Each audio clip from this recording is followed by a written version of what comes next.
Hello gamers, welcome to another installment in my Beginner to Master series. If I were to say to you, "We win again! But what is best in life?" You're no doubt thinking, the open steppe, fleet horse, falcon at your wrist, and wind in your hair. Wrong! Conan! Crush your enemies, see them driven before you, and hear the lamentation of the women. And what better weapon to crush your enemies with than the axe? At first, the axe may seem like a dull weapon to play. It suffers from the smallest moveset of any weapon in the game, with the fewest number of inputs. It may even seem like a simple, "oh, I just hit things" type of weapon. However, the axe can be used to control the tempo of the fight. It deals a high amount of damage per hit, with key damage ranging from moderate to high as well. If your opponent is guarding, the axe is terrifying. I'll demonstrate this later. This being said, you can actually play the axe at a fast pace by utilizing evasion and dash attacks.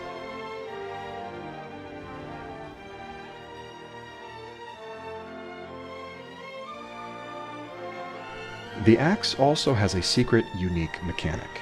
Striking an opponent with the axe haft deals normal damage, while striking that same opponent with the blade or the head portion will deal 20% more damage.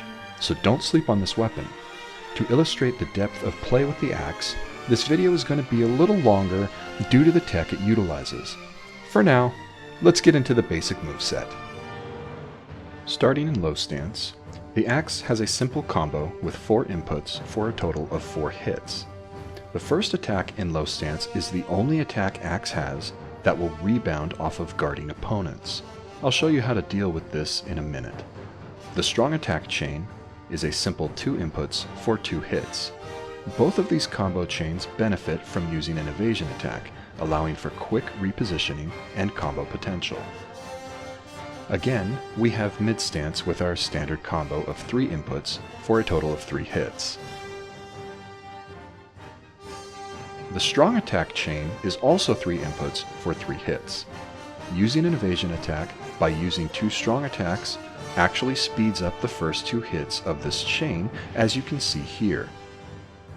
It is an excellent way to initiate on your enemy.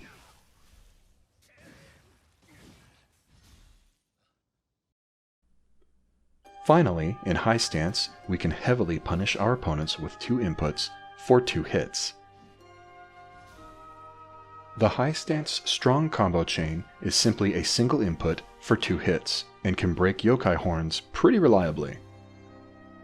Key pulsing with the axe in the early game is more important than any other weapon due to its massive key consumption. That being said, you are rewarded with hard-hitting active skills in comparison to many of the other weapons. The axe has a single hidden combat art.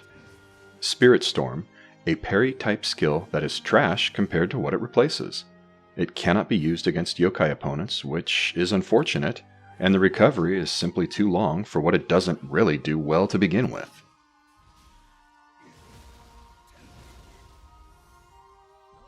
I'd like to take this opportunity to make a point. The axe is the first weapon we run into that has a passive ability referred to as parry disabled. The previous weapons I've showcased all rebound off of your opponent's block, as you can see here. Axe, however, doesn't give a crap. Parry disabled is a term that comes from the Nioh 1 weapon effect, parry disabled against guarding opponent. Simply put, it means when your opponent blocks, the weapon doesn't rebound off of their guard.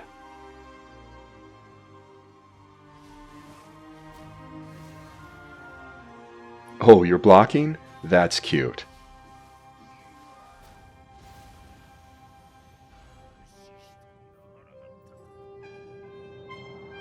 That being said, every single weapon bypasses guard in high stance and with active skills. Parry disabled is passive for every attack the axe has, except for the first attack in low stance that I had mentioned earlier.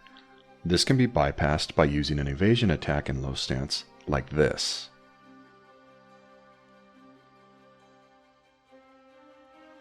A beginner fight may look like this. I start with a mid-stance combo because the axe doesn't rebound off of our opponent's guard. I retreat a short distance, and a high stance quick attack sets up a grapple opportunity. However, I hit him again, bringing him to the ground, and opt for a finishing blow instead. Early in the game, most fights won't last long due to Axe's high damage output and moderate ki damage. This encounter started out as a beginner level fight. That all changed when the Fire Nation... wait. It changed when I fell down the cliff face. The easy one-on-one turned into an advanced fight real quick. I get a few quick hits into the skeleton before it readies itself to attack, and then dodge out. If you listen closely, you can hear the Gaki's guttural cry. You know the sound that they make. This audio cue tells me that the Gaki has jumped down from the ledge above and joined the fight. I now have 2 yokai to contend with. I dance between the 2 enemies pretty easily, as both of their attack strings telegraph heavily. The final lumber chop illustrates that you can get some great mileage out of moves without having to fully charge them. Now, how about we add some skills? The first skill I pick up with Axe is Heaven and Earth, due to it being a great punish. This skill does have a large active frame window, so make sure you have enough time to execute it. However, if you mistime it, you can always cancel the move with a burst counter, soul core, or yokai shift. The next skill I pick up is Cloud Crush as another combo follow-up, this time for low stance. Cloud Crush deals a moderate amount of ki damage and a high amount of break. If the skill is used against a human opponent and it depletes their ki, you can throw them off of ledges, into water, or off of cliffs. Have fun with it.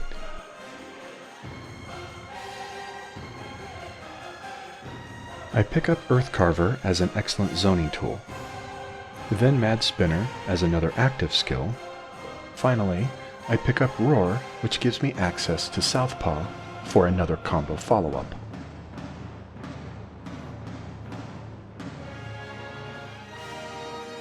Once you complete the Way of the Warrior Adept dojo mission, Axe really begins to open up with different options to engage with your enemy. Later on, when you complete the Way of the Warrior Veteran dojo mission, you gain access to Spinning Slide.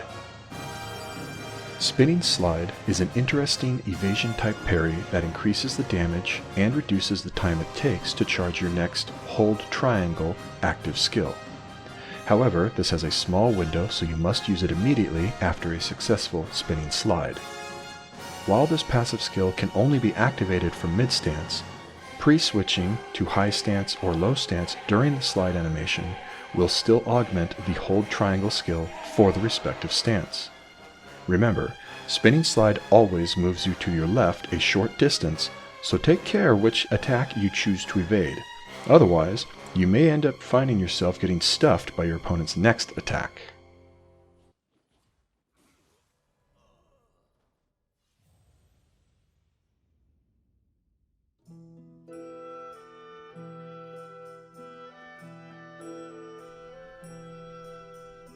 Earlier in the video, I had mentioned the Axe utilizes tech.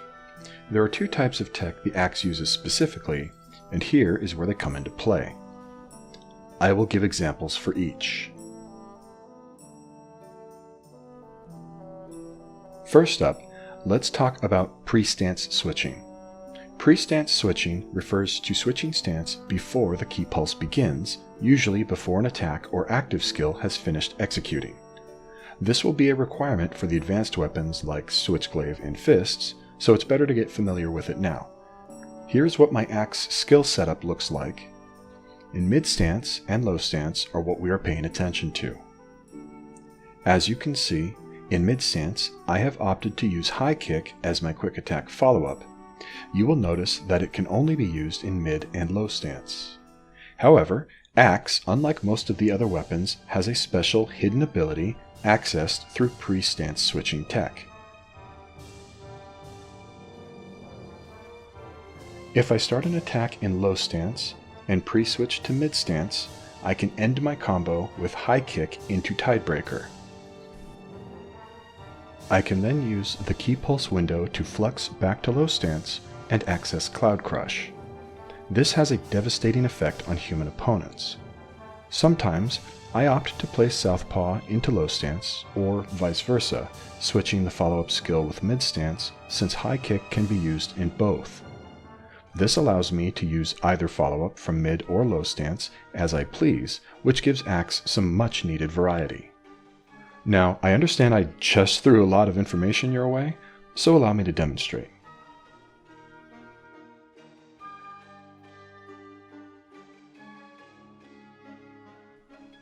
Starting with low stance, I go into a quick attack combo ending in southpaw.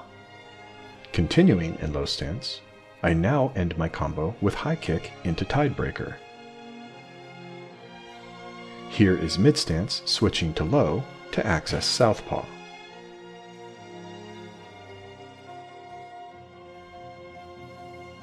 Finally, a rampage, Axe doesn't give a fuck, into a lumberchop for a stylish finish. The second tech Axe uses is evasion canceling. This tech is extremely useful for any weapon to open up active skill opportunities you wouldn't otherwise have. Basically, the tech is a simple sheath cancel during a dodge. It just has strict timing. Allow me to demonstrate.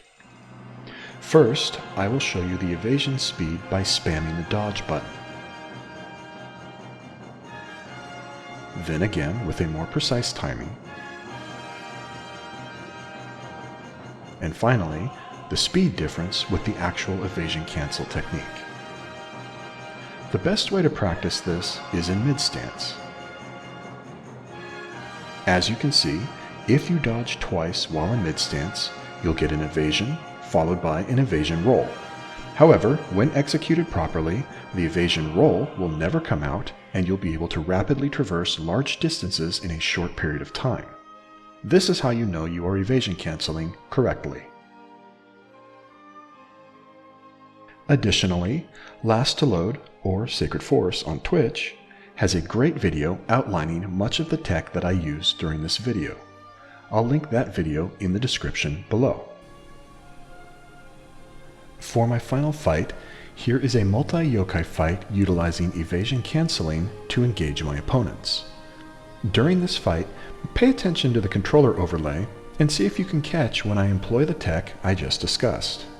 With enough practice, I'm sure you will enjoy crushing your enemies with the axe as much as I do.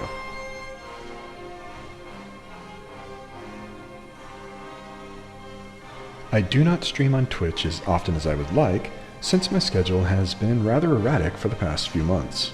However, I will try to stream more, and if you see me online, please stop by and chat. I love to discuss the extensive combat of Nioh 2 and other games, and I appreciate you hanging out.